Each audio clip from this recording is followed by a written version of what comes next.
सफर की पहेलियां। कहानी शुरू होती है तीन घनिष्ठ मित्रों आदित्य, रोहन और समीर से, जिन्होंने अपने जीवन की एकरसता को तोड़ने के लिए एक रोमांचक यात्रा पर निकलने का निर्णय लिया।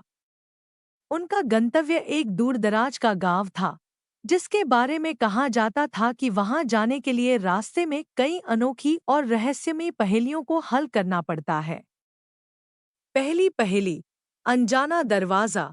जैसे ही तीनों दोस्त अपने सफर पर निकले, वे जंगल के बीच एक प्राचीन मंदिर के पास पहुंचे। मंदिर के प्रवेश द्वार पर एक भारी पत्थर का दरवाजा था, जो बिना हलचल के बंद था। दरवाजे के ऊपर एक शिलालेख था, जिस पर लिखा था, जो जल से भारी लेकिन पंखों से हल्का है, वही तुम्हें इस द्वार को खोलने की शक्ति देगा। आदित्य ने सबसे पहले सोचा, यह जल से भारी और पंखों से हल्का क्या हो सकता है।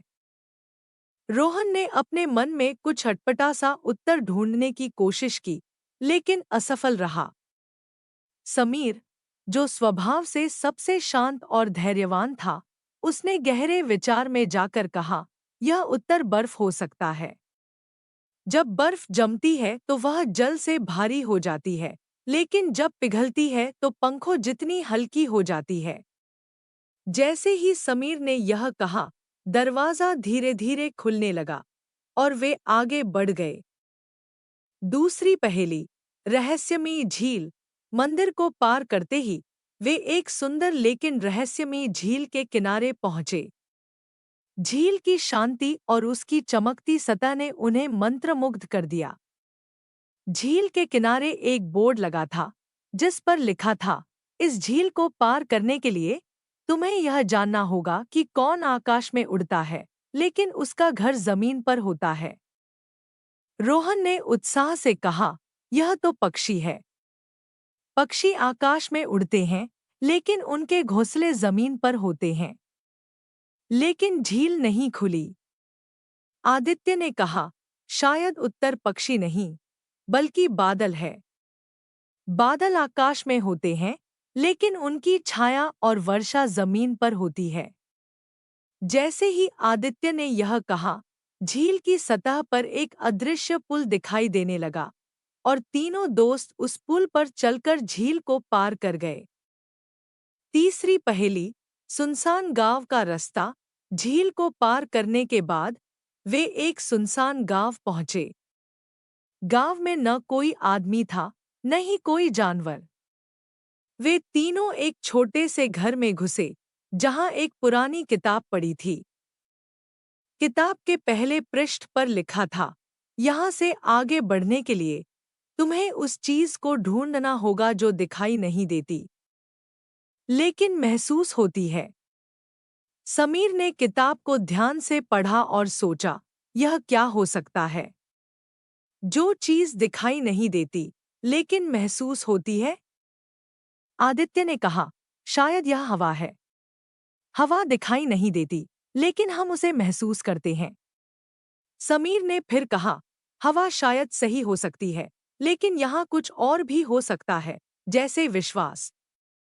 विश्वास एक ऐसी चीज है जिसे हम देख नहीं सकते, लेकिन महसूस कर सकते हैं।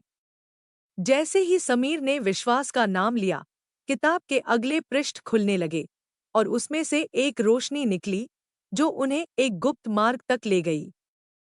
अंतिम पहेली, सच्चे दोस्त। गुप्त मार्ग के अंत में तीनों मित्र एक विशाल कक्ष में पहुंचे। वहां एक आखिरी पहेली उनका इंतजार कर रही थी।